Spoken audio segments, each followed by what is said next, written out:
বিসমিল্লাহ, আলহামদুলিল্লাহ, ওয়াসসালাতু ওয়াসসালামু আলা রাসূলিল্লাহ। ইবনে আব্বাস রাদিয়াল্লাহু আনহু বলেন, আদম ও নূহ আলাইহিস সালামের মাঝে 10 যুগের 1000 বছরের ব্যবধান ছিল। এ সময়ে সকল মানুষেরা তাওহীদের উপরে প্রতিষ্ঠিত ছিলেন। আল্লামা ইবনুল কাইয়িম রাহিমাহুল্লাহ বলেন, ইবনে আব্বাসের উপরোক্ত কথা নির্ভেজাল সত্য, কারণ সূরা আল বাকারাতে রা- উবাই ইবনে কাব রাদিয়াল্লাহু আনহু কিরাতে এসেছে, মানুষের মতভেদে লিপ্ত হয় বা আহ, শিরিক করতে শুরু করলে আল্লাহ তাআলা তাদের মধ্যে নবী ও রাসূল প্রেরণ করেন। এ কিরাতে সমর্থনে প্রমাণ পাওয়া যায় সূরা ইউনূসে আল্লাহর নিম্নোক্ত বাণী, আর সমস্ত মানুষ এখন মতভুক্ত ছিল, পরে পৃথক হয়েছে। সূরা ইউনূস আয়াত নম্বর 19। এর মাধ্যমে ইবনুল কাইয়িম রাহিমাহুল্লাহ বোঝাতে চেয়েছেন, নবী ও রাসূলগণের প্রেরণের কারণ হলো সঠিক দ্বীনের উপর প্রতিষ্ঠিত থাকার পরেও সে বিষয়ে মানুষের মধ্যে মতভেদ লিপ্ত হওয়া। যেমন অনেক যুগে ধরে আরবরা ইব্রাহিম আলাইহিস সালামের দ্বীনের উপর ছিল। পরিশেষে আমর ইবনে লুহাই আল খুজাইরি এসে দ্বীনে ইব্রাহিমকে পরিবর্তন করে নতুন আরব ভূখণ্ডে মুক্তির আবহ ঘুরায়, বিশেষত মক্কা ও মদিনায়। উম তখন থেকে আবারও গায়রুল্লাহ ইবাদত বা পূজা শুরু হয়ে যায়। ফলে এ সকল পবিত্র ভূমি ও পার্শ্ববর্তী এলাকা শিরকে ছেয়ে যায়। অবশেষে আল্লাহ তাআলা তার শেষ নবী মুহাম্মদ সাল্লাল্লাহু আলাইহি সাল্লামকে প্রেরণ করলে তিনি মানুষদেরকে তাওহীদ ও ইব্রাহিম আলাইহিস সালামের দ্বীনের প্রতি আহ্বান জানান। আল্লাহর একত্ব বিশ্বাস, দ্বীনে ইব্রাহিমের পুনরায় ফিরে না আসা পর্যন্ত তিনি আল্লাহর রাস্তায় জিহাদ পরিচালনা করেন। তিনি সমস্ত মূর্তিকে ভেঙে দেন। আল্লাহ তার মাধ্যমে দিন ইসলামকে পূর্ণ করত এবং তার দ্বারাই বিশ্ববাসী উপর নিয়ামত পরিপূর্ণ করেন। উম্মতের শুরুর দিকে মর্যাদাপূর্ণ যুগের লোকেরা তার দেখানো পথে চলেন। পরবর্তী সময়ে অজ্ঞতা, মূর্খতা প্রসার লাভ করতে নির্ভেজাল ইসলাম ধর্মে বিভিন্ন ভিন্ন ধর্মের অনেক ভেজাল প্রবেশ করে। অনেক পথভ্রষ্ট দায়ীদের কারণে উম্মতে মুহাম্মাদির মাঝে আবার নতুন নতুন নতুন করে বহু শিরকের প্রচলন শুরু হয়। এ উম্মতের শিরকে পরিণত হওয়ার আরো কারণ রয়েছে, যেমন উলিয়া সৎ ব্যক্তিদের সম্মানের পথ ধরে কবর পাকাকরণ ও তাদের উপর গম্বুজদের নির্মাণ করা, তাদের প্রতি ভালোবাসা সম্মান প্রদর্শনের ক্ষেত্রে সীমা লঙ্ঘন করা, এমনকি তাদের কবরের উপর মাজার, গম্বুজ ইত্যাদি তৈরি করে এগুলোকে প্রতিমা হিসাবে গ্রহণ করে তাদের ইবাদত শুরু হয়। তাদের নিকট প্রার্থনা, ফরিয়াদ বা বিপদ হতে মুক্তি কামনা, তাদের জন্য জবেহ, নজর মানত করা সহ অনেক শিরকের সূত্রপাত ঘটে। যারা এসব করে তারা এই শিরকগুলো সৎ ব্যক্তিদের ওসিলা করা এবং তাদের ভালোবাসার বহিঃপ্রকাশ বলে নাম দেয়। তাদের ধারণা অনুযায়ী এটি মৃত ব্যক্তির ইবাদত নয়, অথচ বেমালুম ভুলে গেছে এটি ছিল পূর্বের মুশরিকদের উক্তি। তারা বলতো, আমরা তাদের ইবাদত করি এজন্য যে তারা আল্লাহর নিকটবর্তী করে দেয়। সূরা জুমার আয়াত নম্বর 3। প্রাক ও বর্তমান যুগের এ সকল মানুষদের মধ্যে শিরকের পতিত হওয়া সত্ত্বেও অধিকাংশ মানুষ তাওহীদ ও রুবুবিয়্যাত তথা আল্লাহর প্রভুত্বে বিশ্বাস করে, তবে আল্লাহর ইবাদতের ক্ষেত্রে শরীক অংশীদার সাব্যস্ত করে। আল্লাহ তাআলা বলেন, আল্লাহর প্রতি অধিকাংশ মানুষ আল্লাহর উপর ঈমান আনা সত্ত্বেও মুশরিক। সূরা ইউনূস আয়াত নম্বর 106। অতি অল্প সংখ্যক ব্যক্তি ব্যতীত আল্লাহর অস্তিত্ব অস্বীকার করেনি, যেমন ফিরআউন, দাহরি, নাস্তিকরা। এরা বিশ্বাস করে সময়ের আবর্তে তারা আসে, যেমন বর্তমান যুগের সাম্যবাদী কমিউনিস্টরা। তবে এর অহংকারবশত আল্লাহর অস্তিত্বকে অস্বীকার করে। অন্যথায় অভ্যন্তরীণ ও আত্মিকভাবে আল্লাহর অস্তিত্ব বিশ্বাস করতে বাধ্য। আল্লাহ তাআলা বলেন, তারা অন্যায় ও অহংকার করে নিদর্শনগুলোকে প্রত্যাখ্যান করলো, যদিও তাদের অন্তর এগুলোকে সত্য বলে বিশ্বাস করেছিল। সূরা নামল আয়াত নম্বর 14। কিন্তু বিবেক স্বীকার করে যে প্রত্যেক সৃষ্টির একজন স্রষ্টা আবশ্যক। প্রত্যেক অস্তিত্বমান বস্তুর একজন অস্তিত্ব তার আবশ্যক। সূক্ষ্ম নিয়মতান্ত্রিক নীতির ওপর পরিচালনা ও এ পৃথিবীর উপর একজন বিজ্ঞ ব্যবস্থাপক রয়েছেন, যিনি সবকিছু করতে সক্ষম। যে ব্যক্তি সর্বজ্ঞ স্রষ্টাকে অস্বীকার করে সে হয় জ্ঞানশূন্য অথবা এমন অহংকারী যে জ্ঞান হারিয়ে নিজেকে নির্বোধে পরিণত করেছে। এরূপ লোকদের কথার কোনো গুরুত্ব নেই এবং তারা গণনার অযোগ্য। আলহামদুলিল্লাহ ওয়াসসালাতু ওয়াসসালামু আলা রাসূলিল্লাহ। তো আজকে হলো গত ক্লাসে যেটা শুরু হয়েছিল, মানুষ কিভাবে বিভ্রান্ত হলো এবং সেখানে নূহ আলাইহিস নবীনা সাল্লামের উপর আল্লাহ ওহী নাজিল করে বলে দিলেন যে এইভাবে আমি তোমার পূর্ববর্তী নবীদের কাছেও ওহী নাজিল করেছিলাম, এবং মর্ম ওইটাই যে তাওহীদের দাওয়াত, একত্ববাদের প্রচার। এটা ছিল সূরা নিসার 163 নম্বর আয়াত। ওইটারই পক্ষে ইবনে আব্বাস রাদিয়াল্লাহু আনহু থেকে আজকে আমরা শুনতেছি বাণী নিয়ে আসছেন, যেটা যে আদম আলাইহিস নবী মুসা ও নূহ আলাইহিস সালাম এই দুইয়ের মাঝখানে 10 শতাব্দী চলে গেছে। এরা সবাই ইসলামের উপরে ছিল। এবং ইবনুল কাইয়িম রাহিমাহুল্লাহ বলছেন এখানে এই ব্যাপারে সঠিক যেটা হলো উবাই ইবনে কাব রাদিয়াল্লাহু আনহু কেরাত,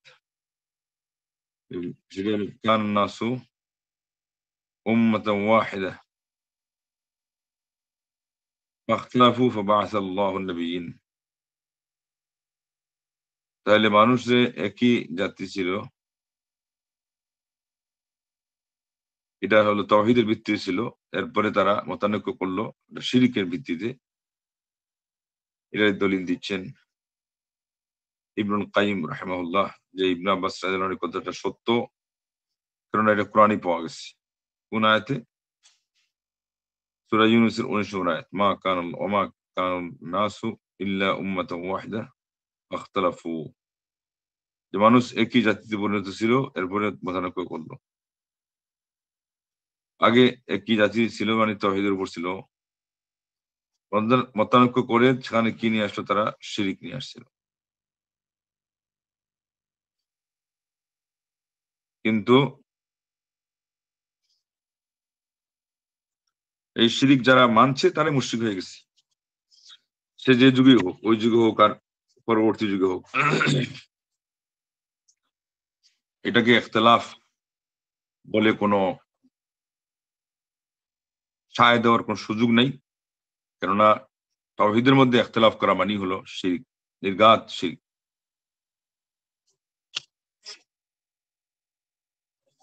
কোন সময় কোন শাখা প্রশাখা জাতীয় কিছু হতে পারে তাওহীদের সাবজেক্টে, কিন্তু তাওহীদ বলতে যেটা বোঝায় সেখানে মতানৈক্য করার মানেই তো হলো শিরকে নিপতিত হওয়া। আল্লাহ আমাদেরকে হিদায়াত করুক এবং হেফাজত করুক।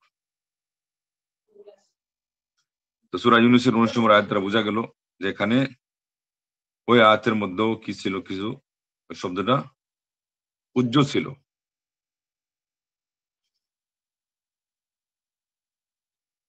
এখানে বলা হয়েছে যে মানুষ সব এক জাতিতে ছিল, তারপরে আল্লাহ পাক নবী রাসূলদেরকে সুসংবাদদাতা এবং সতর্ককারী হিসেবে প্রেরণ করেছেন, যে সূরা বাকারার 213। এখানেও তিনি বলতেছেন যে এই জায়গায় এই কথা উজ্জ ছিল যে মানুষ এক ছিল, এরপরে যখন মতানৈক্য হয়েছে আর শিরকের অনুপ্রবেশ ঘটেছে, তখন আল্লাহ রাব্বুল আলামিন নবী রাসূলদেরকে সুসংবাদদাতা এবং সতর্ককারী হিসেবে প্রেরণ করেছে। এবং কোরআনের এক আয়াতের ব্যাখ্যা আরেক আয়াত দ্বারা হয়, ওখানে ইখতিলাফও নেই। আর এখানে সূরা ইউনূসের 19 নম্বর আয়াতে আল্লাহ পাক ফাখতালাফু, এটা দিয়ে বুঝিয়ে দিলেন যে ইখতিলাফ হয়েছে কিসের মধ্যে? শিরকের মধ্যে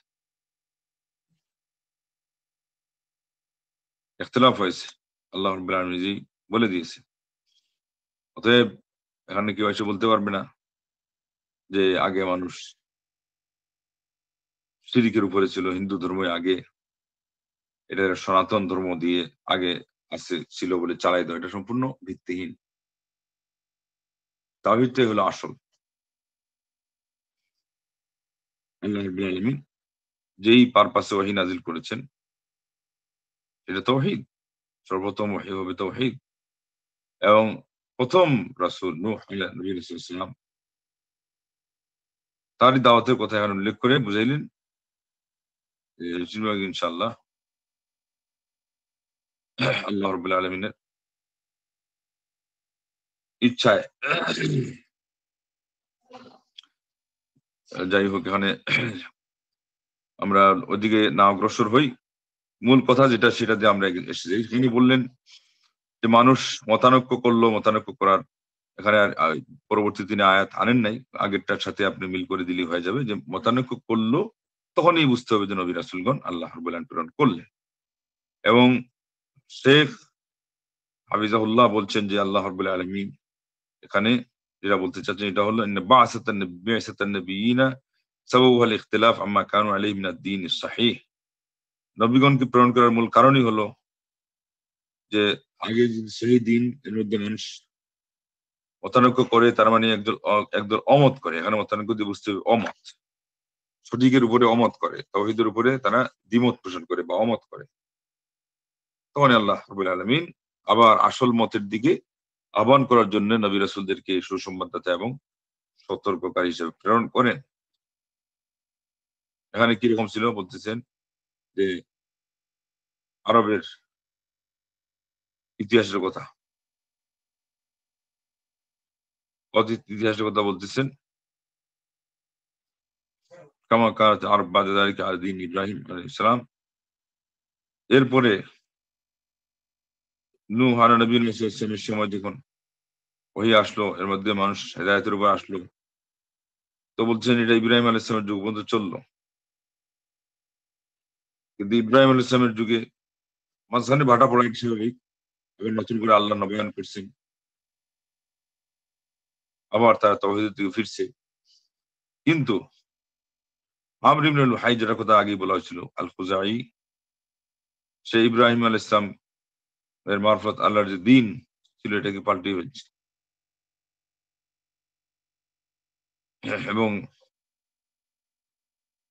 সে পাল্টানোর মাধ্যমে আরব উপদ্বীপের মধ্যে সে মূর্তি নিয়ে আসলো হেজাজ জমিনে। সে বিশেষ করে মূর্তিগুলোকে আরো ঢুকাই দিল,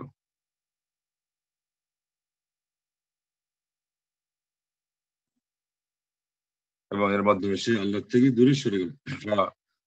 অবিদাত মিন দুনিল্লাহ, মূর্তি যখন নিয়ে আসলো তখন এই মূর্তিগুলোকে আল্লাহর পরিবর্তে ইবাদত করা হলো, মানে এদের গোলামি করা। অন্তাশার শিরকু ফিল বিলাদিল মুকাদ্দাসা, পবিত্র ভূমিতে শিরক প্রচার লাভ করলো, জাওয়ারাহা এবং তার আশপাশ। কখন পর্যন্ত যে চললো? আল্লাহ নবী সাল্লাল্লাহু আলাইহি ওয়াসাল্লামকে প্রেরণ করা পর্যন্ত, যিনি শেষ নবী। তিনি মানুষকে তাওহীদের দিকে আহ্বান করলেন, ইব্রাহিম আলা নবিয়্যিনা সাল্লাল্লাহু আলাইহি ওয়াসাল্লামের দ্বীন মিল্লাত এর প্রতি আহ্বান জানালেন, আল্লাহর প্রতি জিহাদ যেভাবে জানের ঝুঁকি নিয়ে করতে তাই করলেন। তারপরে আল্লাহ রাব্বুল আলামিন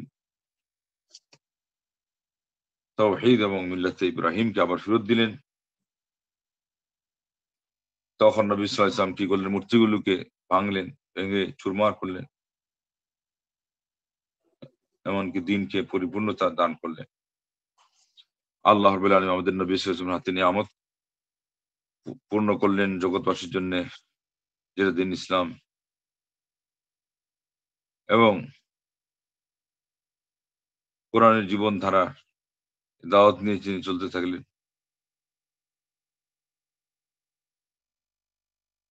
এটা ছিল মূল ধারার দাওয়াত।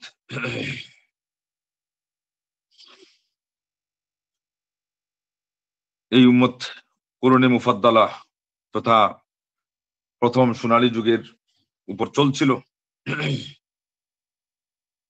যতক্ষণ পর্যন্ত না জাহল মানে মূর্খতা ছেয়ে বসে। শেষের যুগের দিকে এসে মূর্খতা যখন ছেয়ে বসলো, এবং অন্যান্য ধর্ম থেকে ইসলাম ধর্মের মধ্যে কিছু অনুপ্রবেশ করলো ভুল মতবাদ, তখন অনেকের মধ্যে আবার শিরিক ফিরত আসলো গুমরাহির দায়ীদের মাধ্যমে, যারা মানুষকে গুমরাহির দিকে আহ্বান করে, এবং কবরে পাকা করার কারণে এই কাজ অনেক জায়গায় হলো।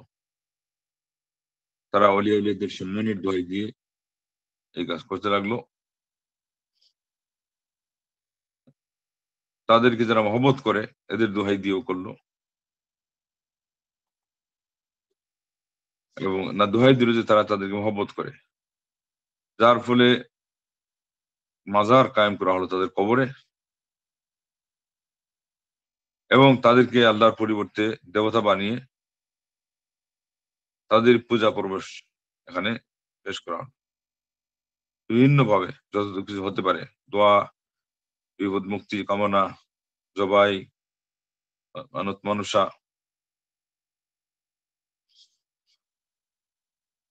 তাদের সম্মানার্থে এবং তারা যেখানে থাকে সেগুলোর উদ্দেশ্যে।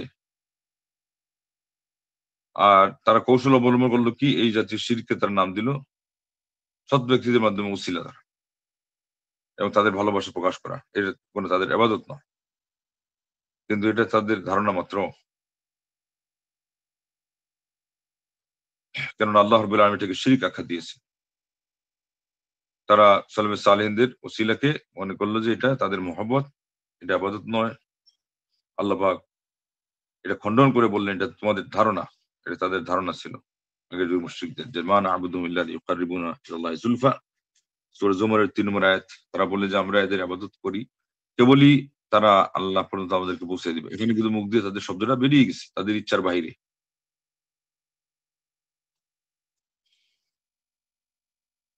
এই পূর্ব যুগে এবং আধুনিক যুগে যারা শিরকের মধ্যে পতিত হবে, এদের একটা স্বভাব হলো যে এরা তাওহীদের রুবুবিয়্যাহ আবার মানে। শিরিক করে কিসের মধ্যে? ইবাদতের মধ্যে। যেমন আল্লাহ বলছেন ওয়া মা ইউমিনু আকতারুহুম বিল্লাহি ইল্লা হুম মুশরিকুন।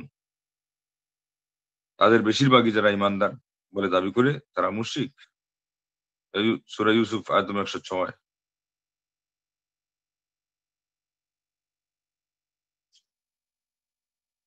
তারা কিন্তু লাম ইয়াজহাদ উজুদ আর-রাব্বি ইল্লা নাযরুন ইয়াসীরুন মিনাল বাশার। তারা সহ পৃথিবীর ইতিহাসে রবের অস্তিত্বকে শুধু মানে নগণ্য একটা সংখ্যা, ক্ষীণ একটা সংখ্যা এরাই অস্বীকার করেছে। যেমন ফিরআউন এবং যারা হলো দাহরি নাস্তিক, যারা যুগের দোহাই দিয়ে সবকিছু চালাইতে চায়। এই সমস্ত লোকজন যারা নাস্তিক এই যুগে,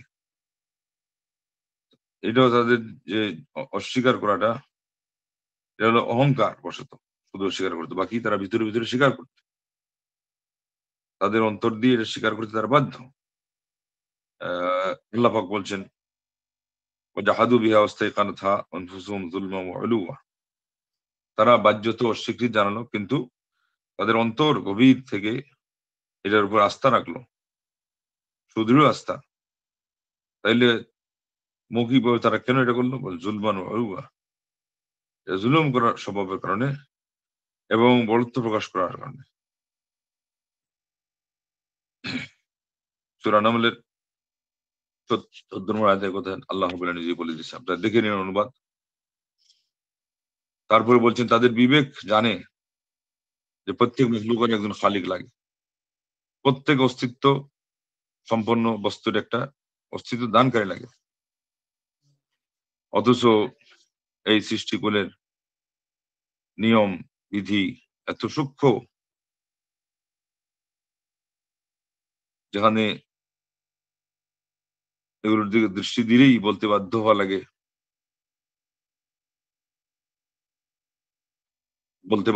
যে লাবুদ্দা লাহু মিন মুদাব্বির হাকীম। এখানে একজন প্রজ্ঞাবান পরিচালক, নিয়ন্ত্রা, বিশ্ববিধাতা লাগে। কাদিরুন আলিম, যিনি ক্ষমতাবান, যিনি সর্বজ্ঞতা।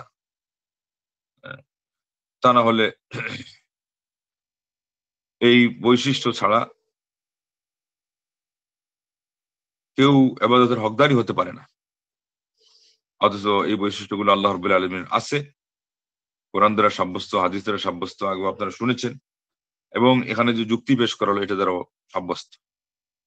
যেহেতু সুষ্ঠুভাবে একেবারে নিপুণভাবে এই সৃষ্টিকুলের যে নিজাম এবং নিয়মগুলো চলছে, এখানে একজন প্রজ্ঞাবান পরিচালক অবশ্যই আছেন, যিনি ক্ষমতাবানও, যিনি সর্বজ্ঞতা। আর এই জিনিসটাকে যেটা যে অস্বীকার করবে, ফাহুয়া ইম্মা ফাকিদুন লিআকলিহি, হয়তোবা তার বিবেক হারা, আও মুকাবিরুন কাদ আলগা আকলাহু ওয়াসাফা নাফসাহু ওয়া হাযা লা ইবরাতা বিহি ওয়াসাফিয়া নাফসাহু। অথবা একজন মানুষ অহংকারী, যে তার বিবেককে অকর্মান্য করে রেখে দিয়েছে এবং তার নফস কে সে বোকা বানিয়েছে বা সে বোকা সেজেছে, আসলে বোকা না, চাইলে বুঝতে পারতো।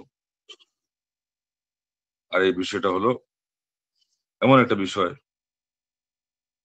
যেখানে এই অবস্থায় পৌঁছে গেলে বিবেক যদি পায়ের নিচে রেখে দেয়, অহংকার, এটা যদি তার উপর প্রাধান্য পায়, তাহলে পরে এই অন্তর দিয়ে কোনো ইবরাত হাসিল করা, কোনো ধরনের উপদেশ গ্রহণ করা সম্ভব নয়। তাহলে বোঝা গেল উপদেশ গ্রহণ করতে গেলে যেই ব্রেইন সুস্থ থাকা দরকার, সেই ব্রেইনের পরিচর্যা প্রয়োজন আছে। এবং তাহকিকের ক্ষেত্রেও সবাইকে নিরপেক্ষভাবে হকের পক্ষে এসে দাঁড়ানো প্রয়োজন আছে। আল্লাহ রাব্বুল আলামিনের কাছে কান্নাকাটিও দরকার আছে। যে জিনিসটা ক্লিয়ার কাট, সাফা সাফ, মোস্তাফ পর্যায়ের জিনিসও আমরা দোয়া করি আল্লাহর কাছে। আর এখানে সবচেয়ে বড় বিষয় দুনিয়ার আখেরাতের দিনের এই হিদায়াতের জন্য আমরা যদি আল্লাহর কাছে লালায়িত না থাকি, তাহলেই আরো বড় দুঃখ। আল্লাহ রাব্বুল আলামিন আমাদের বিবেক বুদ্ধিকে তাওহীদের পক্ষে কাজে লাগানোর তৌফিক দান করুন। একজন খালিক অবশ্যই আছেন, রব, তিনি তার নামের জন্য এই শব্দ পছন্দ করেছেন। আর আল্লাহ রাব্বুল আলামিন এইসব কিছুর ভিত্তিতেই তিনি ইবাদতের হকদার। অথচ অহংকারের কারণে, মূর্খতার কারণে আজকে প্রচুর পরিমাণে মুসলমানরা মহান রব্বুল আলামিন তাওহীদকে তারা অস্বীকার করছে এবং বৃদ্ধাঙ্গুলে দেখাচ্ছে, এবং এটার কারণে তারা তাওহীদবাদীদের শত্রু হয়ে বসে আছে। সবার সাথে সবাই মিল করতে পারে, কিন্তু তাওহীদবাদীদের সাথেই শুধু তাদের মিট হয় না, মিল হয় না। আল্লাহ রাব্বুল আলামিন আমাদেরকে তাওহীদবাদী হওয়ার তৌফিক দান করুন। এটাকে বক্ষে ধারণ করে এটার উপর আমরা আমরণ আমল করে চলে যেতে পারি, দুনিয়ার থেকে বিদায় নিতে পারি। এই তাওহীদকে আমাদের মুখে জারি রাখা অবস্থায় আল্লাহ যেন সবাইকে কবুল করেন, তৌফিক দানের জন্য করেন। আমিন। ওয়া আখিরু দাওয়ানা আলহামদুলিল্লাহি রাব্বিল আলামিন। কোনো প্রশ্ন থাকলে বলেন।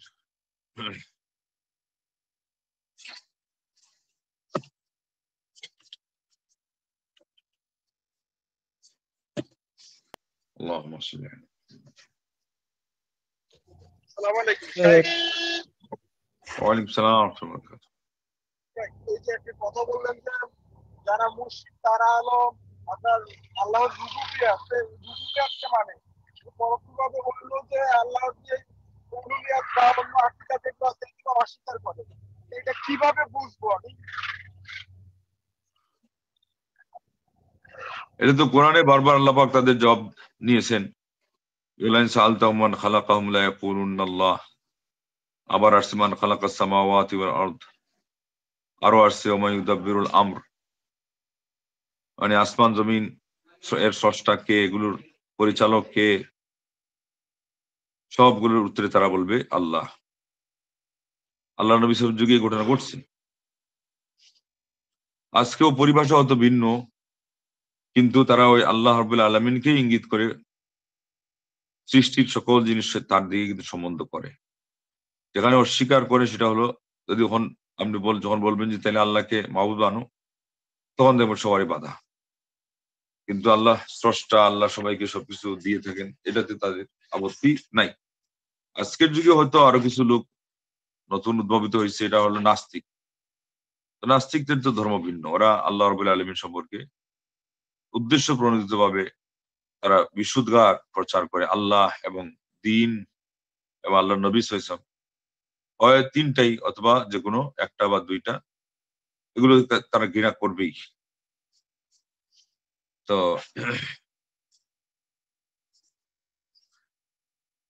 এগুলোর মূল কারণ হয়েছে যে সৃষ্টিগত স্বভাব ঠিক থাকলে রুবুবিয়তকে সবাই মানে। ইদানিং আস্তে আস্তে ওই নাস্তিকবাদ ছড়িয়ে গেছে সারা বিশ্বে। এই জন্য আমরা অনেক সময় এদেরকে এই প্রশ্ন করলে উত্তর হতে পাবো না, সেটা হলো আলাদা। তাহলে সৃষ্টিগত স্বভাব এটাও একটা প্রমাণ। আল্লাহ পাক সবাইকে তো সৃষ্টি করেছেন এই তাওহীদের স্বীকৃতির উপরে, তবে এটা হলো তাওহীদ রুবুবিয়্যাহ। এইসব কারণেই বলা হয়েছে তাওহীদ রুবুবিয়্যাহ সবাই স্বীকার করে, সবাই স্বীকার করে মূলতই। কিন্তু কেউ হয়তো অহংকার বশত এটারে অস্বীকার করে, আর কেউ হয়তো আজকালকার যেই নতুন যুগ সাজস চলছে মানুষকে ধর্মান্তরিত করা, এবং ধর্ম বিমুখ করা, এইগুলোর কারণে হয়তো অনেক কথাই বলে। কিন্তু অন্তরে অন্তরে তাদের অন্তরকে জিজ্ঞাসা করলে সেই স্বীকৃতি সেখান থেকেই উৎসারিত হবে যে না, আল্লাহ একজন আছেন এবং তিনি ইবাদতের হকদার।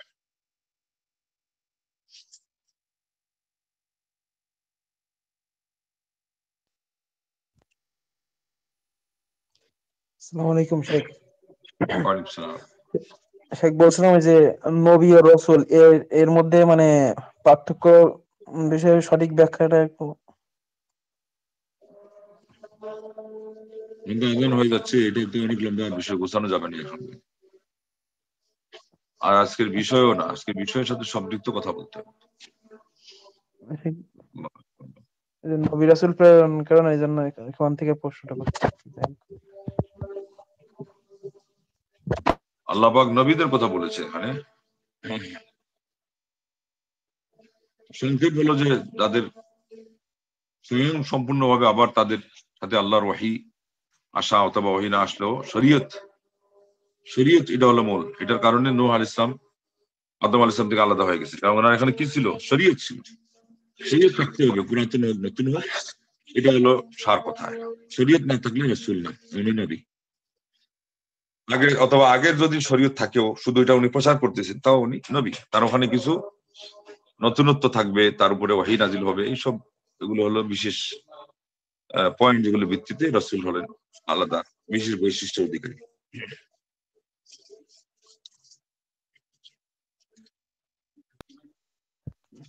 আচ্ছা, তাহলে আজকে এই পর্যন্তই। সুবহানাকাল্লাহু ওয়া বিহামদিকা, আশহাদু আল্লা ইলাহা ইল্লা আনতা, আস্তাগফিরুকা ওয়া আতুবু ইলাইক।